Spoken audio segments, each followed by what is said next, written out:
When he rescued a moose, this man did not expect to make a surprising discovery a year later.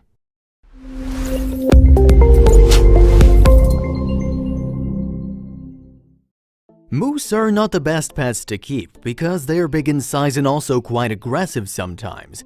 But when you least expect it, the most ferocious animals tend to crave some love and affection. Erikas Plucas did not expect much when he saved an abandoned baby moose. He did not expect to experience such a change in his life when he saved it. Little did Plucas know that his life was going to be changed forever.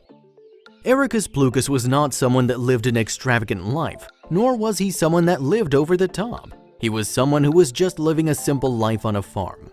Plucas lives in the Lithuanian countryside and enjoys the simple things in life like a city folk. His farm was situated near a forest, so as you may have guessed, there were a lot of nature and wild animals present in his life.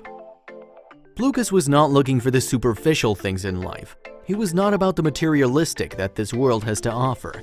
He always felt that nature gave him peace, and it always felt pastoral about spending his life far away from the chaotic lifestyle that the city offers.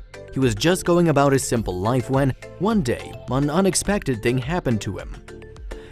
It was like any other day with nothing much to mention when Plucas reached home, but all this changed when he met with a surprise at the front gate of his house. Plucas saw there was a baby moose lying there helplessly with no one to turn to. He rubbed his eyes to see if he was hallucinating or not, but got closer to realize he wasn't dreaming at all, that the baby moose was in fact right there. So in his head there were many assumptions running around. He was sure that this moose must have probably reached his farm and was actually from the forest nearby. However, there was something that didn't seem right to Plucas. He sensed there was something wrong. When he went closer to inspect the moose, he found the reason. Just imagine how shocked you'd be if you saw a baby moose lying right there in front of your house. It was indeed shocking for Plucas to discover this. After he realized the baby moose was really there, he looked around and checked to see if the calf was alone or not. To Plucas, the calf's mother was somewhere around, but even after a while, there was no moose to be found. So as soon as Plucas saw that the calf was all alone, he decided to take a closer look. Plucas went closer to the moose and was very cautious as he didn't want to scare the little being. When he was near the baby moose, he could see that it was a female one that may have been just over 2 weeks or so. Since her condition wasn't great, he could guess how the mother turned out. There was only one assumption that Plucas had at the back of his head.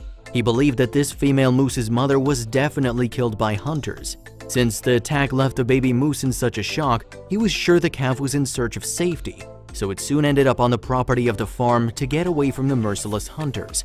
The calf was injured as well.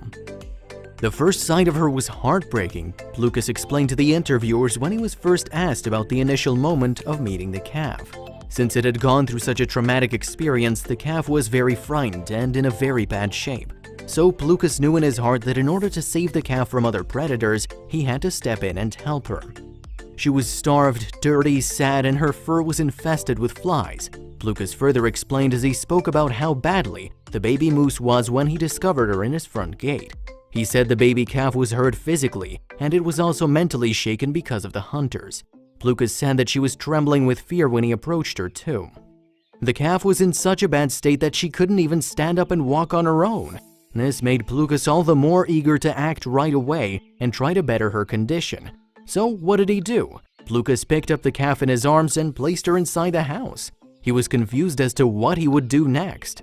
Plucas was not at all prepared for what was coming. The only thing for Plucas to do next was to call experts for help as he wasn't trained to medicate the calf. So he immediately called animal services after he carried the baby moose inside the house. However, an unfortunate thing happened because they couldn't offer help until the next day. The calf was in his hands to be cared for during the first night. So since he wasn't confident about handling the baby moose, there was something Plucas had to do. His next move was to call his friends up and tell them about the whole story to hopefully get some advice. He was unexpectedly scolded by his closest friends that told him he wasn't capable of taking care of the calf and that he was a fool for taking her in. As we all would have probably done, Plucas decided to call up some of his family members and a few of his best friends seeking some advice and tips. He unexpectedly received much aggression from the people he called up. "It's illegal, you shouldn't do it, let nature take care of it," were some of the things that Plucas was left to hear. He soon realized that there was no one he could turn to for help, so Plucas decided to collect some leaves and poured some milk to check if the moose would be willing to eat. He knew in his heart that this was going to be a very long night, but wasn't about to give up. He knew that he had to try his best to hopefully save the calf, as her condition was worsening by the minute. Animal services ended up being of no help at all, and it was quite a blow for poor Plucas, who needed their help. Not a single facility that helps or assists wild orphan animals can be found in Lithuania, so Plucas obviously had to call the only option: animal services. He knew that if he left her, the hunters would surely come and take her life. One thing Plucas knew for sure was that if he gave the calf to local hunters, there was only one result. It would mean certain death for the poor calf. He again called to ask for help, ringing animal services once more. He had one question. Even though his friends had told him that keeping a baby calf was illegal, he wanted to know from animal services if this was true. There was a huge surprise waiting in store for Plucas. He didn't expect it, but animal services agreed that he could take the moose in and keep her on his farm. They told him that it was up to him and that it was solely based on his choice. However, they did tell him that if he decided to keep her, it would automatically mean he was responsible for her. It was such exciting news for Plucas to hear. He decided to keep the female moose and even gave her the name Emma. As you may have already guessed, the first few weeks that he kept her was very challenging for Plucas. You could even compare the feeling to something like fatherhood. Emma needed constant attention and required to be fed after every hour. Plucas did all that he could to nurse Emma back to health. He really was the perfect owner and dad for Emma, and so it came as no surprise to see that Emma was growing very attached to him. Every time he had to leave her, she would cry and beg him not to. He'd even sleep next to her in the barn or even in the open fields just to make her feel safe. As they were together most of the time, the bond between Emma and Plucas was getting very strong. Emma soon started to trust him, and it was clear that she was starting to feel safe. She was afraid of everything but me, Plucas had even said. Emma was getting better and was now in a place where she felt safe. Plucas had to think of what the next step would be. Emma started to show progress, and in due time, Plucas felt that she needed to get introduced to the forest because that was where she ultimately belonged.